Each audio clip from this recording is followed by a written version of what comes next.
आज मैं आपके लिए लेके आई हूँ सूजी के हलवे की रेसिपी, जिसको आपने एक बार बनाया तो आप महंगी महंगी मिठाइयों को भूल जाएंगे। ये इतना मलाई जैसा है कि मुंह में रखते ही खुल जाएगी।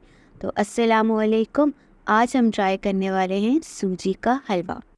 तो सूजी का हलवा बनाने के लिए हमें सूजी चाहिए होगी 1.5 कप, और इसके अंदर हम डालेंगे 1.5 कप दूध। ये जो दूध है वो हमारे पास है फुल क्रीम मिल्क है, रूम टेम्परेचर पे आपने लेना है। इसके बाद सूजी को आपने इसके अंदर डालकर भिगो देना है तकरीबन आधे घंटे के लिए। अगर आपके पास वक्त कम है तो आप 10 मिनट जो है इसको भिगो के रख सकते हैं। जब तक ये भीगी हुई है, दूसरी तरफ हमने करनी है इसकी चाशनी बनानी है, जिसके लिए हमने 3 कप पानी डालना है और उसके साथ हमने इसमें डालनी है चीनी, वो है 1 कप। चीनी डालने के बाद हम इसको अच्छे तरीके से हल कर लेना है। आपने इसकी कोई गाढ़ी चाशनी नहीं बनानी है, बल्कि क्या करना है कि बस चीनी को गर्म पानी में हल कर देना है। थोड़ी सी इलायची डाल देनी है टेस्ट के अकॉर्डिंग। इसके बाद क्या करना है कि जब चीनी इसमें घुल जाएगी तो दूसरी तरफ हमने ये काम करना है कि एक पैन में तेल लेना है 1 कप, और उसके बाद हमने भीगी हुई जो सूजी बनाई थी वो अब इसके अंदर हम डाल देंगे। हमारे पास ये जो सूजी है इसको बहुत ध्यान से अपने तेल के अंदर डाल देना है और इसको धीरे धीरे हल्के हाथों से जो है इसको भूनना है। ध्यान रखिएगा कि फ्लेम जो है वो तेज़ ना हो।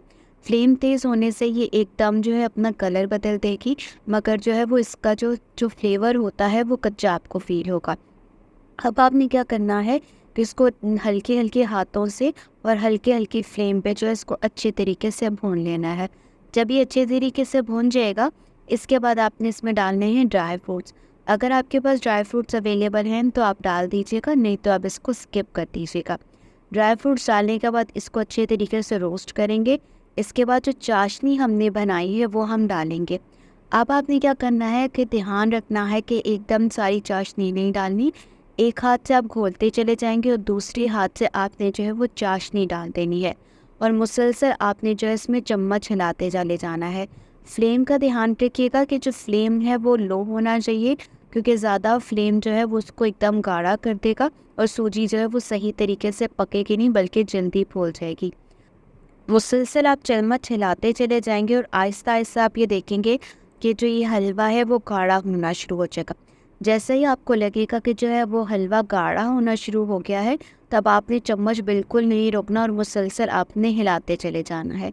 बेहतर तरीकाकार यही है कि आप जो है इसको नॉन स्टिकी पैन में बनाएं तो बेहतर रहेगा। सही हलवे की पहचान ये होती है कि या तो वो तेल छोड़ देता है या तो जो है वो साइड छोड़ना शुरू कर देता है। चूँकि हमने इसमें जो तेल जो है वो बहुत ज़्यादा नहीं डाला था, तो हमारे पास तेल की जो तरी है वो थोड़ी सी आएगी, मगर ज़्यादा नहीं आएगी। मगर हाँ, हमें ऐसे पता चलेगा कि हलवा रेडी हो गया है, वो जो है वो साइड्स कुछ इस तरीके से जो है वो छोड़ना शुरू हो जाएगा। तो इससे अंदाज़ा ये हो जाएगा कि हमारे पास जो है वो हलवा रेडी हो चुका हुआ है ऑलमोस्ट। तो देखिए जी, हमारे पास हलवा जो है वो रेडी हो चुका है। एक दफ़ा मैं आपको दिखा देती हूँ, कुछ इस तरीके से जो है वो साइड छोड़ देगा। अब आपको इससे अंदाज़ा हो जाएगा कि हलवा जो है वो मुकम्मल तौर पे रेडी हो चुका हुआ है। अब जो ये हलवा जो है वो सर्विंग के लिए तैयार हो चुका हुआ है। बहुत लज़ीज़ सा हलवा है। तकरीबन 20 मिनट के अंदर जो ये पूरी रेसिपी तैयार हो गई थी, जिसको बनाने के बाद घर वालों ने बेहद तारीफ़ें की। किसी भी मौके या किसी भी ओकेशन पे आप इसको बनाइएगा, उम्मीद है कि घर वाले आपकी ज़रूर तारीफ़ करेंगे। इसके बाद बारी आती है सर्विंग की। तो एक बाउल के अंदर जो है वो आपने इसको डालना है और इसको गर्मा गर्म जो है वो नोश करना है। जैसे ईद मिलादुन्नबी का मौका आता है या कोई भी त्यौहार का मौका आता है, तो जहाँ मीठा खाने की ज़रूरत होती है तो वहाँ पर आप ये वाला हलवा बनाइएगा। उम्मीद है कि बच्चों और बड़ों सबको जो है ये रेसिपी ज़रूर पसंद आएगी। उम्मीद है कि आपको ये रेसिपी पसंद आई होगी। दुआओं में याद रखिएगा और मेरी नेक्स्ट वीडियो के लिए अल्लाह हाफिज़।